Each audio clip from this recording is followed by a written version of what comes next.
Hi welcome everyone. ఈరోజు ఈ video వచ్చేసి సీటెట్కి సంబంధించింది. సీటెట్ మనకు జనవరి 21 రోజు జరిగిందని తెలుసు. జనవరి 21 సండే రోజు సీటెట్ పేపర్ అన్నది మనకు జరిగింది. ఎవరైతే పేపర్ని పార్ట్ 4 అంటే పార్ట్ 1, పార్ట్ 2, పార్ట్ 3 అంటే 1 నుంచి 90 మార్క్స్ వరకు అందరికీ సేమ్గానే ఉంటాయి. సో పార్ట్ 4, పార్ట్ 5 విషయానికి వస్తే ఎవరు ఏ లాంగ్వేజ్ని అయితే తీసుకుంటారో ఆ లాంగ్వేజ్ని బట్టి వస్తుంది. సో ఈ పేపర్లో ఏంటంటే మనం ఎవరైతే లాంగ్వేజ్ 1గా తెలుగు తీసుకుంటారో అంటే పార్ట్ 4లో లాంగ్వేజ్ 1గా ఎవరైతే తెలుగు తీసుకుంటారో వాళ్ళ కోసం ఈ వీడియో. సో మీకు ఎగ్జామ్ పేపర్లో ఇలా సపరేట్గా తెలుగు బుక్లెట్ అన్నది ఇవ్వడం జరుగుతుంది. మనమైతే ఎగ్జామ్లో IJKL అంటే 4 కోడింగ్స్లో జరిగింది. సో మనం I తీసుకోవడం జరిగింది. సో ఇలాగా మీకు పేపర్ అన్నది ఇలాగే సపరేట్ బుక్లెట్ వస్తుంది తెలుగు కోసం. సో ఇది అభ్యర్థులు తెలుగును భాష ఒకటిగా ఎంచుకొని ఉన్నట్లయితే భాగం 4లోని ప్రశ్నల సంఖ్య 91 నుంచి 120 వరకు 91 నుంచి 120 సమాధానాలు రాయాల్సి ఉంటుంది. So candidate should attempt the question from part 4 91 నుంచి 120 క్వశ్చన్స్ లాంగ్వేజ్ 1గా తెలుగు తీసుకున్న వాళ్ళకి. సో మీకు ఇక్కడ క్లారిటీగా ఉంది కదా. సో దీన్ని తెలుగు తీసుకున్న వాళ్ళు పార్ట్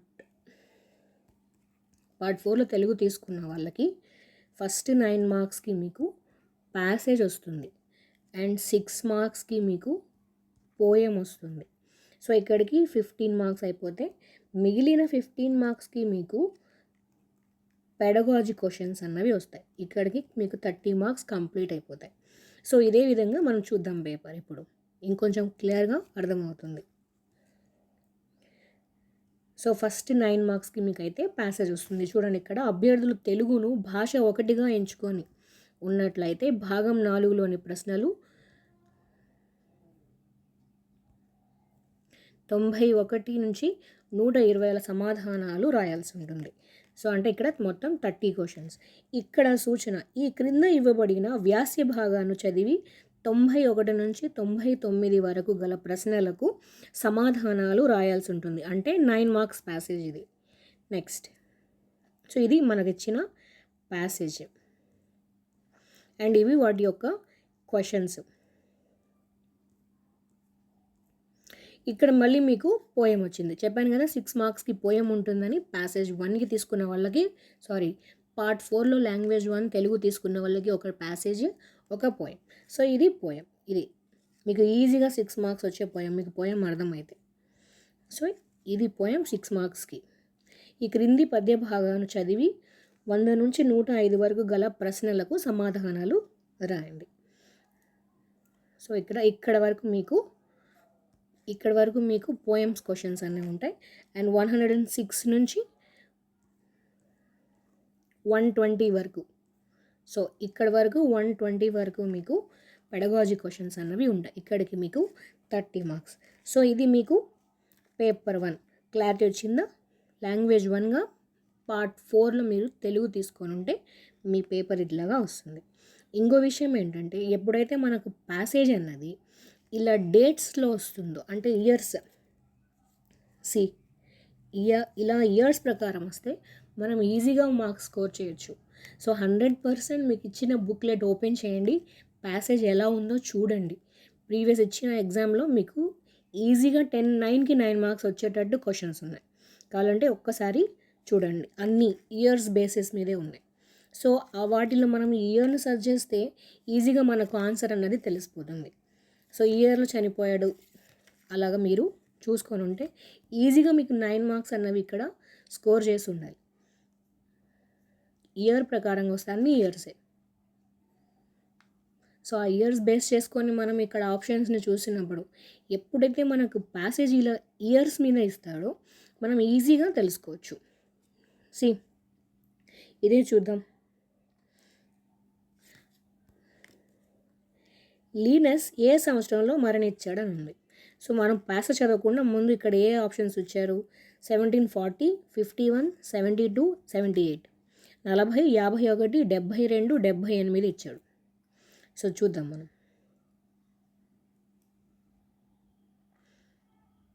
41. సో ఆ లైన్ వరకు మీరు సెర్చ్ చేస్తే సరిపోతుంది. 41 లేదు. నెక్స్ట్ 51.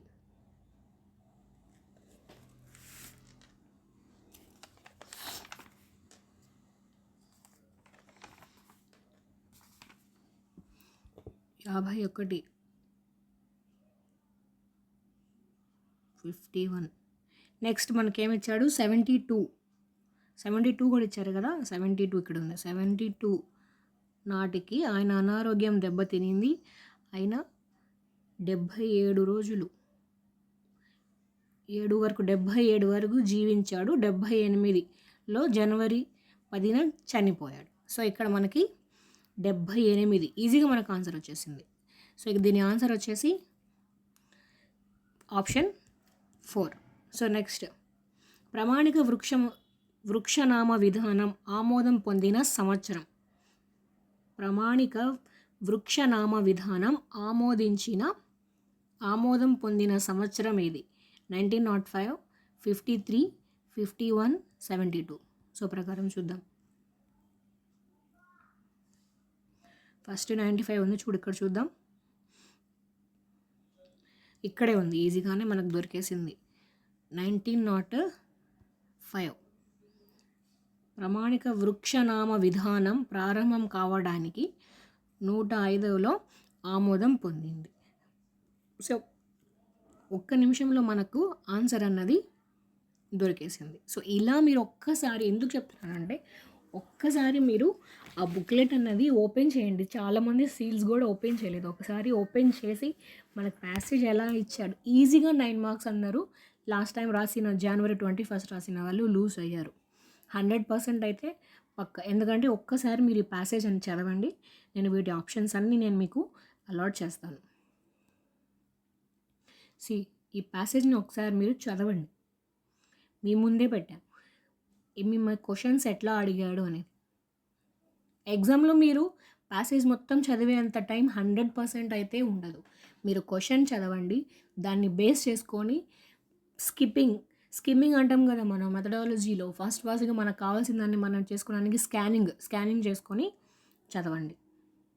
సో అక్కడ మనకి ఇయర్స్ ఇచ్చాడు కాబట్టి ఇయర్స్లో ఈజీగా మనం 2 క్వశ్చన్స్ అన్నవి అప్పుడే పెట్టేసాం. సో ఆ విధంగా ఒకసారి మీరు ప్యాసేజ్ చదవండి. నేను సైలెంట్గా ఉంటాను.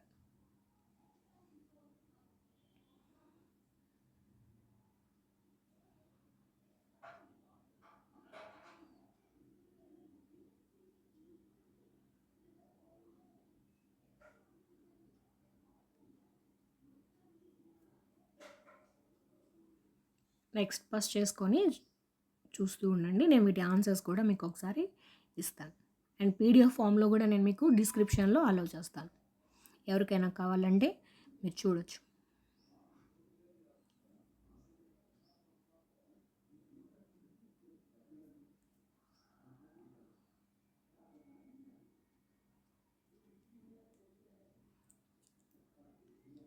నెక్స్ట్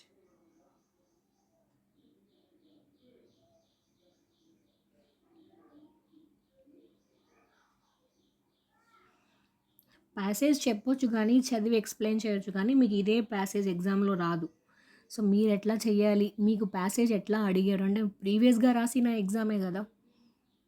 మీరు చాలామంది అటెంప్ట్ కూడా చేస్తుంటారు ఈ ఎగ్జామ్.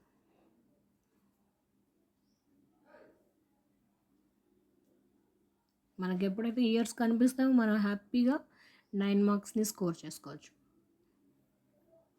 సో ఇక్కడ వరకు మనకు ప్యాసేజ్ అయితే ఉంది. నా ఫస్ట్ క్వశ్చన్కి ఆన్సర్ చెప్తాను. 91st క్వశ్చన్కి ఆన్సర్ వచ్చేసి ఆప్షన్ 4. మీరు ఒకసారి మళ్ళీ చెక్ చేయండి. నెక్స్ట్ సెకండ్ క్వశ్చన్ 92 క్వశ్చన్కి ఆన్సర్ వచ్చేసి ఆప్షన్ 3. సో ఇది మనం సెర్చ్ చేసిన క్వశ్చనే ఆప్షన్ 4. దీని యొక్క ఆప్షన్ వచ్చేసి 94th ఆప్షన్ 1. మనం ఈజీగా చూసాం ఆ 2 ఇయర్స్ ఇచ్చినప్పుడు. ఇలా ఛాన్స్ వచ్చినప్పుడు ఎప్పుడు మార్క్స్ లూజ్ చేసుకోవద్దు. ఈజీగా 9కి 9 మార్క్స్ మీరు తెచ్చుకోవచ్చు. 95 క్వశ్చన్కి ఆప్షన్ వచ్చేసి కరెక్ట్ ఆప్షన్ 2. సో దీన్ని బేస్ చేసుకొని అయినా మీరు చూడండి ప్యాసేజ్లో. ఆప్షన్ 96కి ఆప్షన్ 1 కరెక్ట్, 97కి option 1 correct, 98 option 1, option 1 correct. Next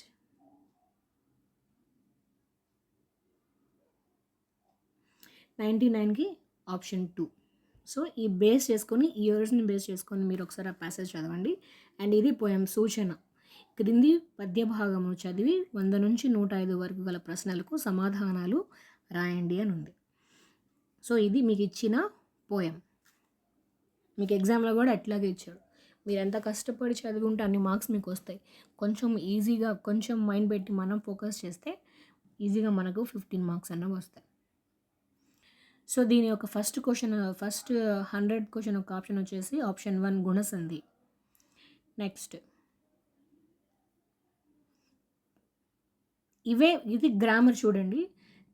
ఎవరైతే దీంట్లో కొంచెం గ్రామర్ ఉంటుందంటే ఇవే గ్రామర్ ఉంటుంది. ఏ సంధి, ఛందస్సు, అలంకారాలు ఇవి మాత్రమే ఉంటాయి. దానికోసం మీరు అంత తెలుగు మనం అందరూ ఏపీ టెట్కి, టీఎస్ టెట్కి చదివినట్టు భారీ గ్రామర్ చదవాల్సిన అవసరం లేదు. ఒక ఛందస్సు మీద, ఒక అలంకారం మీద, ఒక అర్థం, ఒక సంధి ఇలాగే వస్తుంది మీకు పోయం బేస్ మీద. అంతకు మించి మీరు కష్టపడి చదవాల్సిన అవసరం లేదు, మీ ముందే ఉంది.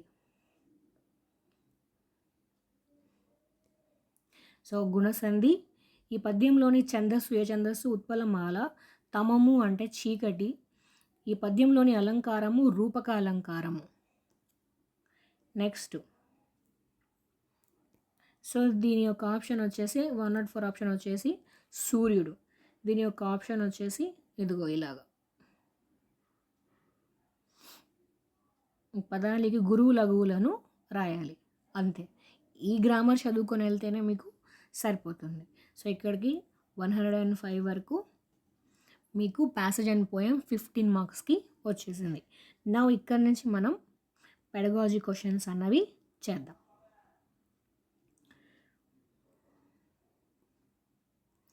First question. సో దీంట్లో అంటే 15 క్వశ్చన్స్ వస్తాయి అన్నాం కాబట్టి ఆ ప్రకారం మనం ఫస్ట్ క్వశ్చన్ చూద్దాం. ఈ క్రింది వాక్యానికి సంబంధించిన ఏది సరైనది కాదు? సో మనకి ఎగ్జామ్లో కొట్టేది ఏంటంటే సరైనది అవునా కాదా, సరైనది కాదు అన్నది మనం జాగ్రత్తగా చదవాల్సి ఉంటుంది. ఈ క్రింది వాక్యానికి సంబంధించినది ఏది సరైనది కాదు? రైమ్స్, పాటలు, ఉచ్చారణలు అనేవి పిల్లలకు ఇందుకు మార్గాలు. రైమ్స్, పాటలు, ఉచ్చారణలు అనేవి పిల్లలకు ఇందుకు మార్గం. ఎందుకు చూద్దాం. ఆప్షన్ 1 పద సంపత్తి విస్తృతపరుచుకోవటానికి. ఆప్షన్ 1. ఆప్షన్ 2 వచ్చేసి పదాలన్నీ వాక్య నిర్మాణాన్ని బట్టి పట్టేందుకు. మనకి ఎక్కడైతే బట్టి కనిపిస్తుందో అది 100% రాంగ్ అని అర్థం.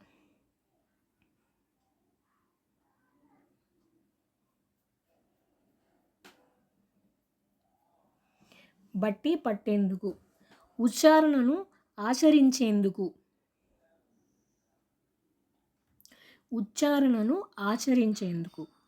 నెక్స్ట్ వాక్యాల వ్యక్తీకరణను రిథంను పెంచేందుకు.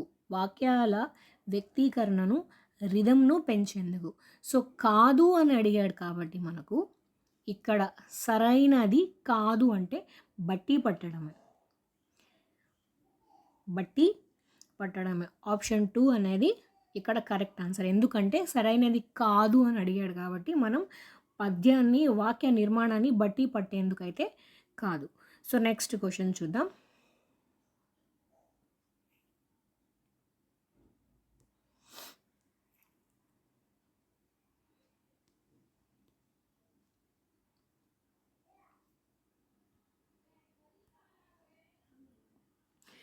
సెకండ్ క్వశ్చన్ ఇది. ఈ క్రింది వాటిలో ఏది ప్రాథమిక స్థాయిలో లైబ్రరీ ఉపయోగించుకోవటం గురించి వాస్తవం కాదు? అగైన్ వాస్తవం కాదు. లైబ్రరీని కేవలం పుస్తకాలు నిల్వ ఉంచే స్థలంగా చూడకుండా దానిని సో లైబ్రరీని కేవలం పుస్తకాలు నిల్వ ఉంచే స్థలంగా చూడకుండా దానిని ఆప్షన్ 1 అభ్యాసకుల్ని పిల్లలు సాహిత్యాన్ని సంబంధించిన అనేక ప్రక్రియలను తెలుసుకునేటట్లు చేయవచ్చు. కాదు అని అడిగాడు కాబట్టి మనం నెగిటివ్ ఆన్సర్ని వెతకాలి. సో ఇది పాజిటివ్లా ఉంది. నెక్స్ట్, పుస్తకాలలో నిమగ్నం అవుటకు ఉత్సాహపూరితమైన పరిసరం. ఇది కూడా పాజిటివ్. చూద్దాం. ఉపాధ్యాయులు ఇంకా పెద్దలు అధ్యయన ప్రవర్తన నమూనాను రూపొందించుకోవచ్చు. పుస్తకాన్ని బిగ్గరగా చదవడం అనేది లైబ్రరీలో సాధ్యపడుతుంది. సో లైబ్రరీలో మనం బుక్ని సైలెంట్ రీడింగ్ చేయాలి. సో ఇక్కడ మనకు ఆన్సర్ అన్నది దొరికింది. Option 4 is the correct answer. ఎందుకంటే మనకు రాంగ్ కాదు అని అడిగాడు కాబట్టి ఇదే మనకు కరెక్ట్ ఆన్సర్. పుస్తకాన్ని బిగ్గరగా చదవడం అనేది లైబ్రరీలో సాధ్యపడదు. నెక్స్ట్ క్వశ్చన్, థర్డ్ క్వశ్చన్ చూద్దాం.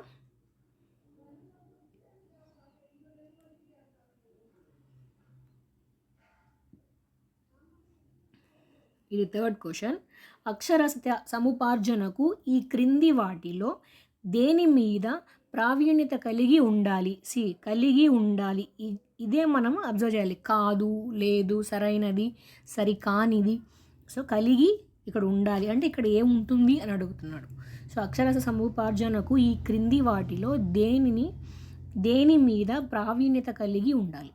ఆప్షన్ 1 శబ్ద ప్రబంధ స్పృహ ధారాళత, సెట్ పద సంపద మరియు ధారాళత, డికోడింగ్ మరియు భాష అవగాహన, ఖచ్చితత్వం మరియు శబ్దిక అవగాహన. సో ఇక్కడ option 3 is the correct answer. Decoding మరియు భాష అవగాహన అనేది ఈ అక్షర సముపార్జనకు ప్రావీణ్యం కలిగి ఉంటుంది. Option 3 is the correct answer. Next question, fourth question. వ్యాకరణం శక్తివంతంగా చెప్పటంలో ఈ క్రింది వాటిలో ఏది సరైనది కాదు? అగైన్ సరైనది కాదు. వ్యాకరణం శక్తివంతంగా చెప్పడంలో ఈ క్రింది వాటిలో ఏది సరైనది కాదు? ఆప్షన్ 1 నమ్మదగిన సమాచారాన్ని సమర్థించడం, అవసరమైన వ్యాకరణ సూత్రాలను వెలికి తీయటం, భావ ప్రసారాలలో అభ్యాసనాన్ని అందించడం, వ్యాకరణ సూత్రాలను బట్టి పట్టడం నేర్చుకోవడం.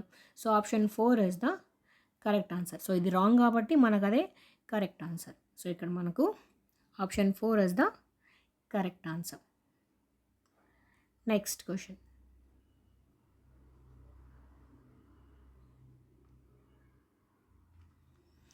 అక్షరాలకు శబ్దాల మధ్య సంబంధాన్ని నొక్కి చెప్పే అక్షరసత్య బోధన.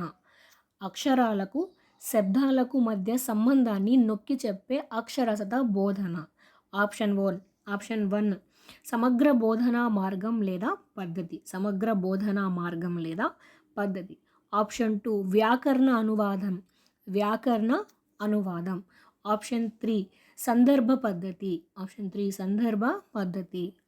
4 ఫోనిక్ బోధన. అక్షరాలకు శబ్దాలకు మధ్య సంబంధాన్ని నొక్కి చెప్పే అక్షరత ఫోనిక్ బోధన. Option 4 is the correct answer. అక్షరాలకు శబ్దాలకు మధ్య సంబంధాన్ని నొక్కి చెప్పే అక్షరసత బోధనే ఫోనిక్ బోధన. Next question.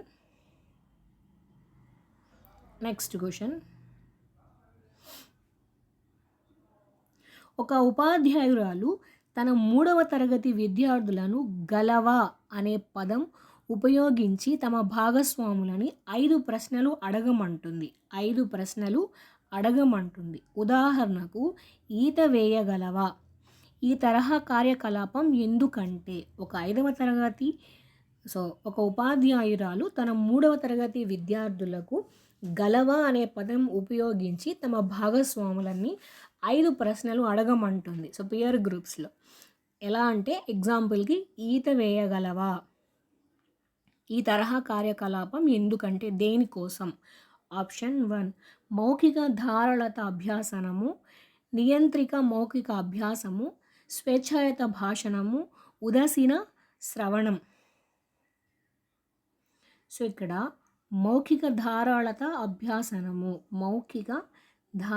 అభ్యాసనం అన్నది పిల్లల్లో పెంపొందుతుంది కాబట్టి ఈ ఉపాధ్యాయురాలు ఇలా పిల్లలకి కార్యకలాపం అన్నది ఇవ్వడం జరిగింది.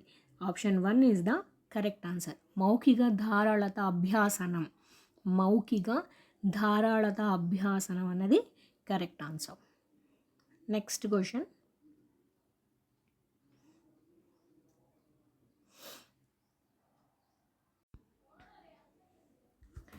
ఒక మూడవ తరగతి ఉపాధ్యాయురాలు తన తరగతి గదిలో రీడింగ్ కార్నర్ నెలకొల్పనుటకు పిల్లల పుస్తకాలు ఎన్నిక గురించి ఇచ్చే అభిప్రాయాలలో అత్యంత ప్రధానంగా పరిగణలోకి తీసుకోవాల్సిన ప్రశ్న. సో ఒక మూడవ తరగతి ఉపాధ్యాయురాలు తన తరగతి గదిలో రీడింగ్ కార్నర్ నెలకొల్పాలనుకుంటుంది. సో పిల్లల పుస్తకాల ఎన్నిక గురించి ఇచ్చే అభిప్రాయాలలో అత్యంత ప్రాధాన్యంగా పరిగణలోకి తీసుకోవాల్సిన ప్రశ్న. సో మూడవ తరగతి ఉపాధ్యాయురాలు తన తరగతి గదిలో రీడింగ్ కార్నర్ని నెలకొల్పాలని అనుకుంటుంది. పిల్లల పుస్తకాలు ఎన్నిక గురించి ఇచ్చే అభిప్రాయాలలో అత్యంత ప్రధానంగా పరిగణలోకి తీసుకోవాల్సిన ప్రశ్న. ఆప్షన్ 1 ఆ పుస్తక రచయిత లబ్ధ ప్రతిష్టల, పిల్లల సాహిత్యంలో గౌరవం పొందిన వాళ్ళ. సెకండ్ 1 రాయబడిన పుస్తకాలు తరగతి గదిలో ఎక్కువ మంది పిల్లలు స్వతంత్రంగా చదవగలిగే స్థాయిలో ఉన్నాయా. నెక్స్ట్ ఆ పుస్తకాలు మూడవ తరగతి లక్షణాలను పరిగణలోకి తీసుకున్నాయా. ఆ పుస్తకాలు ఒకటి కంటే ఎక్కువ బోధన సందర్భాలకు సరిపోతాయా. సో వీటిలో option 1 is the correct answer. ఆ పుస్తక రచయిత లబ్ధ ప్రతిష్ట, పిల్లల సాహిత్యంలో గౌరవం పొందిన వాళ్ళ. So option 1 is the correct answer. Next question వచ్చేసి నిజ జీవిత సందర్భాలలో భాషను ఉపయోగించడం అనే అభ్యాసకుడి ప్రధాన లక్ష్యం వైపు సిద్ధం చేసే పద్ధతి ఏది. నిజ జీవిత సందర్భంలో భాషను ఉపయోగించడం అనే అభ్యాసకుడి ప్రధాన లక్ష్యం వైపు సిద్ధం చేసే పద్ధతి ఏది. ఫస్ట్ 1 సహజ పద్ధతి, సెకండ్ ఆప్షన్ భావప్రసార పద్ధతి, ఆప్షన్ 3 ప్రత్యక్ష పద్ధతి, ఆప్షన్ 4 ఆడియోలింగ్వల్ పద్ధతి. సో దీనికి ఆన్సర్ వచ్చేసి option 2 is the correct answer. భావప్రసార పద్ధతి. Next question.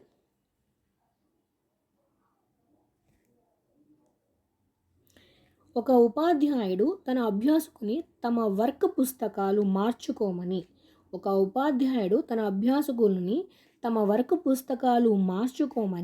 ఆ తర్వాత తమ భాగస్వాములు రాసిన దానిని పరిశీలించమని అడుగుతాడు. ఈ కార్యకలాపం లక్ష్యం ఏమిటి. ఆప్షన్ 1 విస్తృత అధ్యయనంలో అభ్యాసనం చేయటం, కొత్త పద సంపదను ఇవ్వడంలో అభ్యాసం చేయించడం, నిర్మాణాలకు సంబంధించిన నియంత్రిత అభ్యాసనం ఇవ్వడం, సమవుజ్జి సరిదిద్దుటని అభివృద్ధి చేయటం. Option 4 is the correct answer. సమవుజ్జి సరిదిద్దటాన్ని అభివృద్ధి చేయడం. Option 4 is the correct answer. Next question చూద్దాం.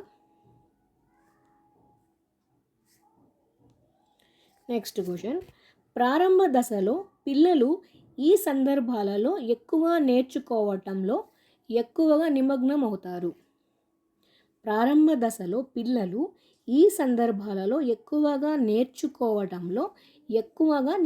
అవుతారు.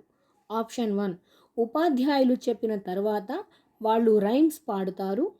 ఆప్షన్ 2 వాళ్ళు అనేక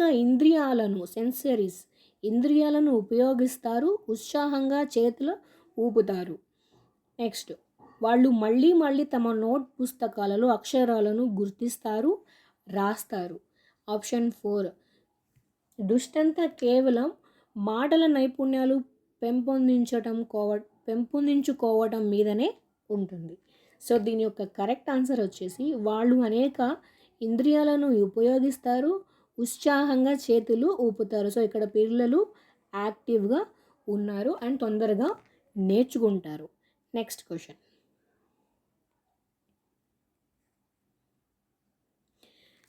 ఖచ్చితంగా ఉండటం కోసం నేను చేసిన పనిని చివరిసారి మళ్ళీ సరిచేసుకుంటాను.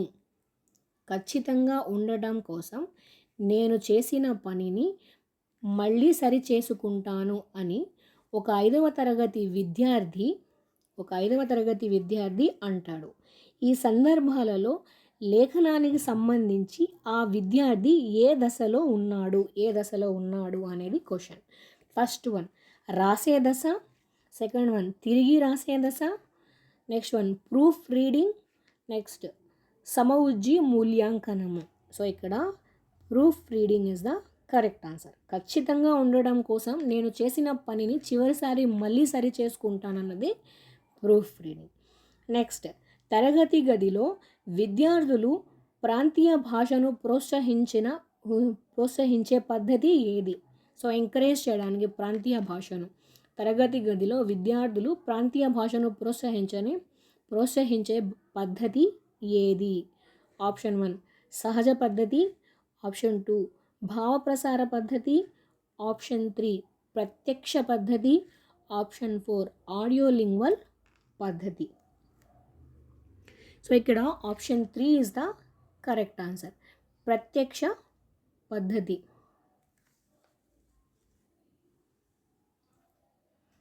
Option 4 is the correct answer. Next question. ఒక ఉపాధ్యాయుడు తన 2వ తరగతి విద్యార్థుల కోసం, సెకండ్ క్లాస్ 2వ తరగతి విద్యార్థుల కోసం అనేక రకాల బోధన అభ్యాసన సామగ్రిని పోగు చేసి ప్రణాళిక వేసుకుంటాడు. ఈ క్రింది వాటిలో ఈ పై ప్రయత్నానికి ఉపకరించని ప్రమాణం ఏది? ఉపకరించని ప్రమాణం ఏది? ఆప్షన్స్ చూద్దాం. ఫస్ట్ వన్ ఎన్నిక చేసే సామగ్రి ఆకర్షణీయంగా ఆ వయసు పిల్లలు ఉపయోగించడానికి సురక్షితంగా ఉండాలి. ఎన్నిక చేసే సామగ్రి విద్యార్థులు ఆసక్తితో శోధించడానికి, ప్రయోగం చేయడానికి సరిపోయినన్ని అవకాశాలు కల్పించాలి. సో ఈ రెండు అయితే పాజిటివ్గానే ఉన్నాయి. ఎన్నిక చేసే సామగ్రి ప్రాంతీయ తయారీలు ప్రాంతీయంగా అందుబాటులో ఉండేదిగా ఉండాలి. అందువల్ల ఆ సామగ్రిని మార్చుకోవడం సులభతరం అవుతుంది. నెక్స్ట్ ఎన్నిక చేసే సామగ్రి పిల్లల చేత చేయబడినై ఉండాలి. జారిపోకుండా ఉండేందుకు కొంత గరుకుదనం కలిగి ఉండాలి. సో ఇక్కడ option 4 is the correct answer. ఎందుకంటే ఉపకరించనిది, ఎన్నిక చేసే సామగ్రి పిల్లల చేత చేయబడినై ఉండాలి, జారిపోకుండా ఉండేందుకు గరుకుగా ఉండాలంట, గరుకుదనం కలిగి ఉండాలి. సో మనకు option 4 is the correct answer, ఎందుకంటే రాంగ్ అడిగాడు కాబట్టి. Next question.